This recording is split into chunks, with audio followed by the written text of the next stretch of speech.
go through all of the emotions and really get deep into yourself and just have some quiet time to think about where you are in life right now and embrace it.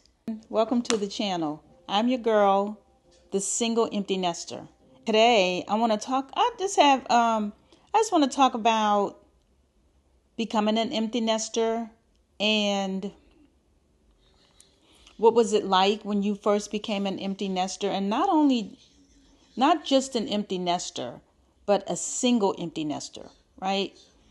I didn't realize when I became an empty nester that I never lived alone, because I never really thought about it, because I had become so accustomed and used to living with my children and other, not other people, but I've always been like the head of the household with children. And before that, my family and my siblings growing up. And then I moved in with a boyfriend. Then I moved back home. Then I moved out of town with another boyfriend. And then we had a child. And then that child is now 34 years old. And my youngest is 18 and a freshman in college. And then I became a single empty nester, right? And so at the same time I became a single empty nester, I had a breakup from a relationship that I was in for 5 years where we were cohabitating. So I went from being like the woman of the house to a single woman of the house to a single mom again of the house. And then I had bought a new house for myself. And then my son went to college right away. And all of these things happened simultaneously. And it didn't, things, from a child, I suffered from separation anxiety and rejection growing up as an adolescent. And so those things that happened to me, or the traumatic things that I experienced as a young girl, came full circle back around to me and became a trigger for me as an adult.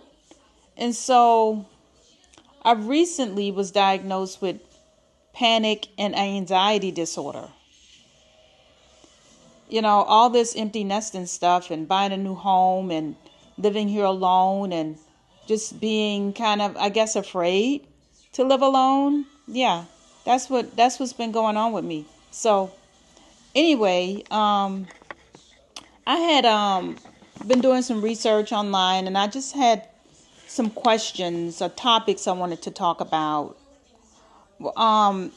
So one of the emotional and personal experiences of living alone and being a single empty nester, what was the most surprising emotion that I felt when my youngest kid left home? Because he was the only one with me.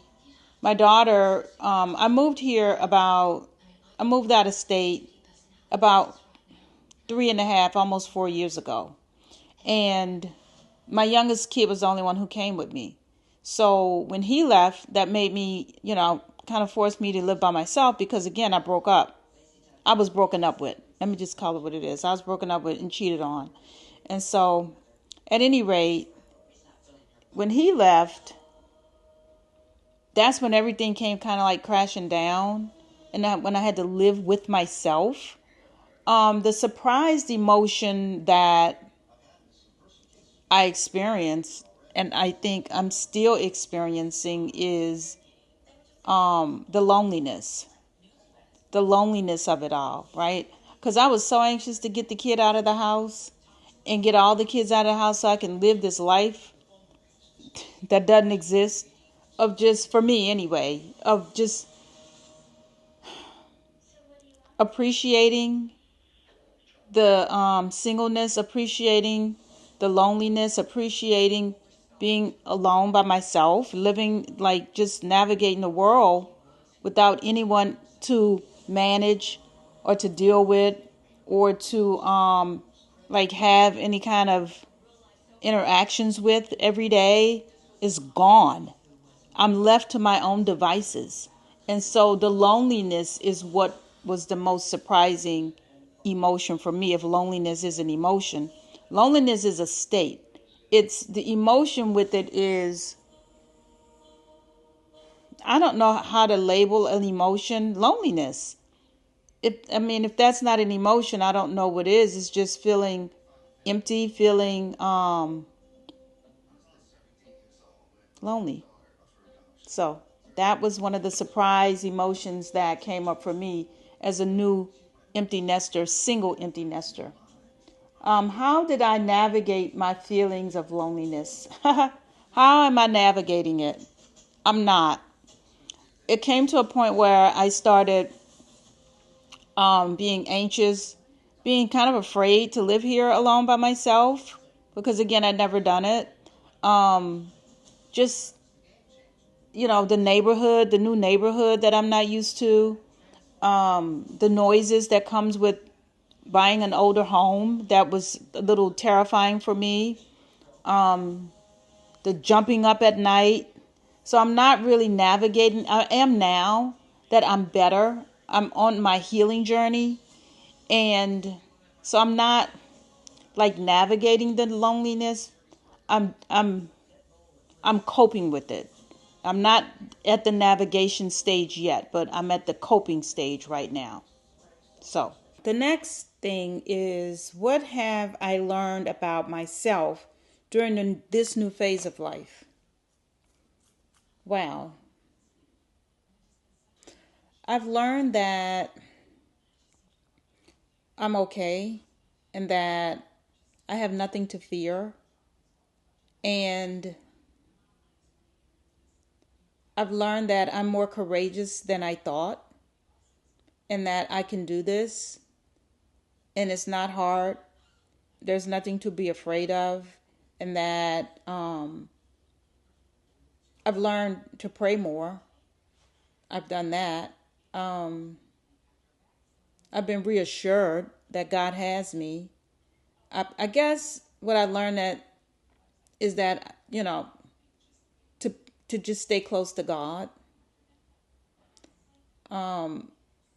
Because it is a scary time in the world right now, especially in America, with everything changing as it always does when Donald Trump is president. And, living alone in a predominantly white neighborhood can be a little intimidating. Not so much as scared, but, just a little, because of the temperament of what's going on in the world right now. So there was some anxiousness with that, but I just lean on God and pray. And I'm stronger than I thought I was, right? I have to now stand on my own 2 feet. I don't have, anybody to cling to in the house, or to give me a hug, or to reassure me that everything's going to be okay. And I guess that's what happens when you're single and you're living alone. You're left to your own devices. So I've learned to depend on me and to be there for me and to depend on myself and God. That's what I learned. How have I redefined my sense of purpose? Did I redefine my sense of purpose? My sense of purpose, yeah, I am more focused on my creativity and myself and the things like in my home. I think my purpose is to share my knowledge of what I'm passionate about, which is African American history, Black history, and sharing from my research with my audience on my podcast. And that is really my purpose. And I've recently just discovered my purpose, so I don't know about redefining my purpose, but I recently tapped in, I think, to that. I'm going to lean more into that because I don't have anything else to distract me or to give me excuses from not going forward and continuing to share what I know and what I think other people would benefit from knowing what I know about our history and our culture.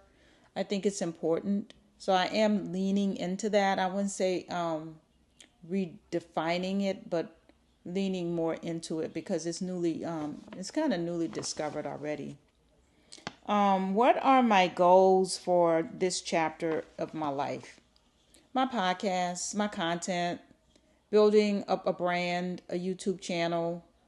My podcast is called Stirring the Gumbo Pot, and I really want to market that and to work harder on it and to develop it into this wonderful platform on YouTube as well as, wherever my podcast is. So it's kind of like branding myself and my podcast at the same time. So that's what I am.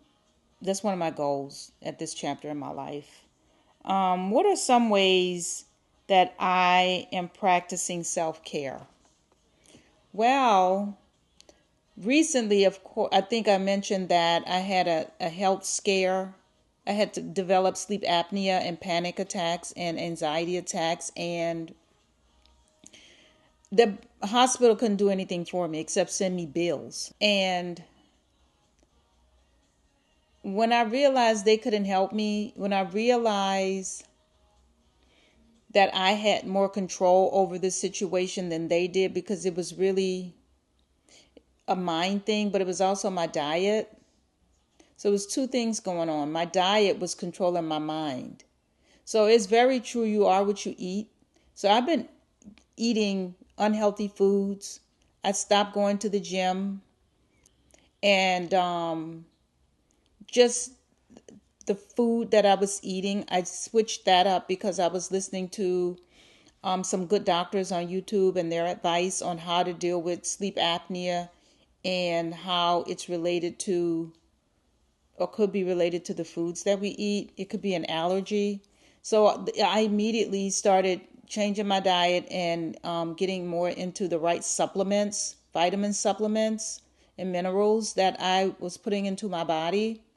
And so I'm focused on my health. So that's the number one self-care that I know of. About a week ago, I was looking really ragged and crazy, like zombied out, because I wasn't getting sleep because I had insomnia because of all the panic attacks at night. I was waking up not breathing. So they thought I had sleep apnea, but I don't know. It with the grace of God and prayer and my diet, it's going away, I believe. There's still some anxiety there, but this week I decided to just take care of my body, my appearance. I'm trying to get that together because I was looking a hot mess. My eyes have cleared up. I braided my hair back because I was going to put some weave in it or whatever. Now they're talking about the weave got cancer in it. So now I'm like, oh my goodness. But anyway, just focusing more on my health. That's how I'm dealing with the self-care, which is necessary and mandatory, and I have to. What am I most looking forward to? Traveling, solo traveling, dating, and working on my podcast and getting used to the home and being here by myself and making it my own space, because I still have so much to add to it, like to make it my own, to customize it how I want it to look. And I'm just looking forward to getting used to my space and making it my own comfy, cozy, beautiful, little interesting vintage little home. That's what I'm trying to do with it. What advice can I give to someone struggling with the emotional shift of becoming an empty nester. More specifically, a single empty nester, because my focus is on the single empty nesters. I would say deal with all of your emotions. Don't cover them up. Don't mask them. Don't avoid them. Deal with them. If you have to cry, cry. If you have to talk to someone, talk to someone. If you need therapy, get therapy. So I'm trying to get into therapy because I'm not only dealing with empty nesting, I'm dealing with a breakup, which is a form of rejection and separation anxiety. So, and those triggers I told you about when I was a kid. So those are emotional things that I probably need some counseling for, but I've not gotten to the counseling part yet. I'm getting there. But just go through all of the emotions and really get deep into yourself and just have some quiet time to think about where you are in life right now and embrace it. Embrace all of it. Also the getting older part, because as empty nesters, usually that is the age range in your late 40s to early 50s. You know, some people, it varies depending on how old you were when you had your kids, but I was older when I had my last kid. And I'm 57. I'll be 58 this year. And so that's around the time where this is our time. We're getting our time back. And so be okay with that. Be okay with growing older. That was something else I was fighting. Actually maturing and seeing that maturity and now embracing that and knowing that I'm in a different era in my life and I can't go back and I can't keep looking back and I can't keep trying to hold on to the younger years. And now I'm into close to my retirement years and I'm looking forward to that. And I hope it's a fun time. And I hope that I'll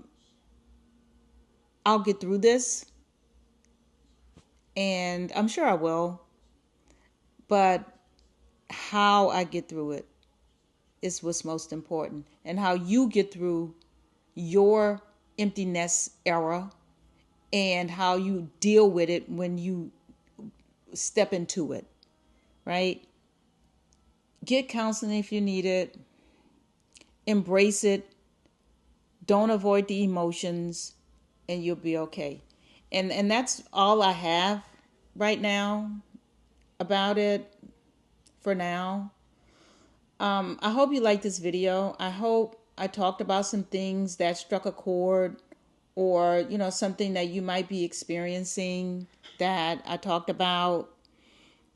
And if I was able to provide any value for you on this video, please like this video. Consider subscribing to my channel, and I'll bring more content around not just the emotional or the downside of empty nesting, single empty nesting, but also, you know, I'll be doing like some vlogs and some interesting things to do. Talk about hobbies, how you can fill that empty space when you're not working or when you feel like you're lonely and don't have anything to do or you're bored. We can do some things like that. I can talk about those things. I can share some of the things that I do in my life every day. You know, on a regular basis. I haven't gotten a schedule yet of, you know, my day-to-day. I just kind of am just breezing my way through, finding my way right now. So that's it for now, you guys, on this video. Again, if you liked the video, if you liked anything I talked about, if I added value to you in any way, please hit the like button.